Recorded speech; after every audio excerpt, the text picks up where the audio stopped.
there's going to be some exposing going on this week. There's going to be a real live dog. And if there's any live dog on this entire card right here, I am declaring it right now. Sedriques Dumas is that live dog. Nurulton Ruziboev, apologies. Listen, this dude has a fantastic record. He looked awesome against Bruno Fajeda. But if you watch the tape back, AJ, I was watching it back.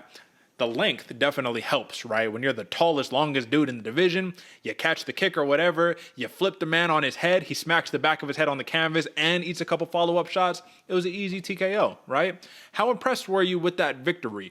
Were you so impressed that you bring him in as a damn near minus 300 favorite against a killer like Sedriques Dumas? Like, were you that level of impressed? Not at all, Derek. Not that level impressed one bit. Yeah, it was the situation that occurred in the Fajeda fight amazing. It looked good. It looked great. It looked like perfect timing and a killer instinct on how to get things done. But if you look at just the style of how it all unfolded, it wasn't much of a trap, or it wasn't much of a setup, or it wasn't a dominant performance from the jump by Ruziboev, but it can happen, man. I mean, the numbers. The only thing that worries me about Ruziboev, man, is the amount of numbers in his record. What is it, like 33 and 8 and 2 with 33 and 8 and 2 with 2 no contests. It sounds a little fishy, and especially coming from Russia. So I'm excited to see where this dude stands, because if it's not fishy, we're in for a hell of a fight right here. Well, AJ, you brought up a fantastic point, and I think we should bring up the big screen, because this right here, my friend, this is my man's record.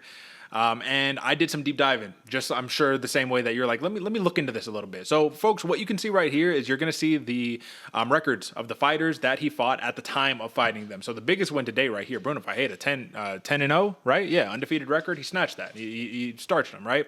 Then you start seeing the fight before that. All right, you got some 6 submissions. And, folks, this will all be zoomed in, so you'll see it. 12-12 for the fighter before, 13-4. This was actually a really good fight, but the Kimura that I saw this man lock up was the most white belt Kimura I've ever seen in my life. You shoot, you instantly take. Listen, man, it was a disappointing loss there.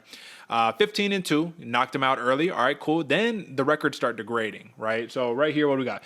20-10, 4-4, 8-3, 10-8, 20-25, 18-11, 26-24, 0-1. This one was 1-0, 6-0, 6-4. 7-0, 8-5, 18-4. It just goes on and on and on, AJ. And if you keep looking at it and you really, really dive deep, you're like, you did not have the greatest, opponents to select from right here. This is kind of like Khabib's record before he actually started fighting like top-notch opposition. Like, this is just what you had to fight. So this number, I think, is impacting a lot of people's perceptions, because they're seeing this and they're like, oh, this dude must be a killer. 33 wins, only 8 losses. It's just a matter of taking a step back and saying, well, who did he fight and what was the method of the victory? Because if you look through and through, it's tons of TKOs, Kimuras, submissions, and all that. First round, second round. Sedriques Dumas, I'm not saying that this dude is just some, like, you know what I mean, ultra elite fighter that's a #1 contender type situation. But listen, this dude will knock you out. He'll submit you. His intangibles, his athleticism. I think that this is just a tailor-made matchup to say, all right, well, Ruziboev, normally you're the taller, longer fighter. You're at a reach disadvantage. You're still taller. He's 6'5", right? But he's got shorter reach, right? So now you're going to be fighting somebody who could play your game. Now, your #1 path to victory is you better get him to the ground, because if you don't, I'm really interested to see how the fight plays out. And that's why, AJ, we take a look back and we say minus 290 was the opening odds for Ruziboev. And apologies if I'm just butchering that name. But the line now, live, minus 210 for Ruziboev, plus 175 for Dumas. Money is coming in. This, I just checked yesterday. Dumas was at plus 190 yesterday. Now, plus 175. If you were smart, you took him at plus, I got him at plus 210. I didn't even get him at plus 235. So the point here, long monologue aside here, AJ, are we right for digging into the record and saying, what is the real path to victory for Ruziboev? Because you didn't see anything in the UFC fight, and I'm interested if you watched as much tape as I did on his outside fights, because it's not what you would look at from the record. What do you think?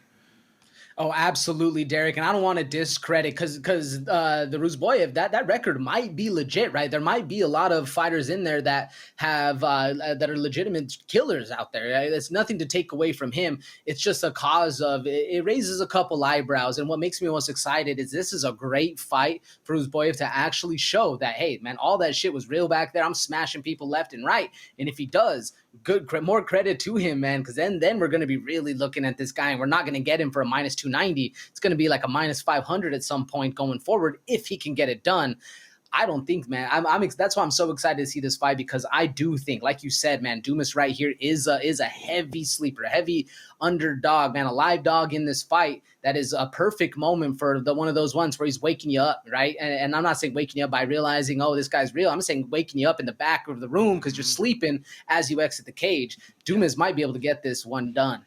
100%. And that's my prop lock on the night. Plus 500 TKO, Sedriques Dumas, man. Listen, look at how he wins the majority of his fights. It's by knockout, right? That's how he gets the job done.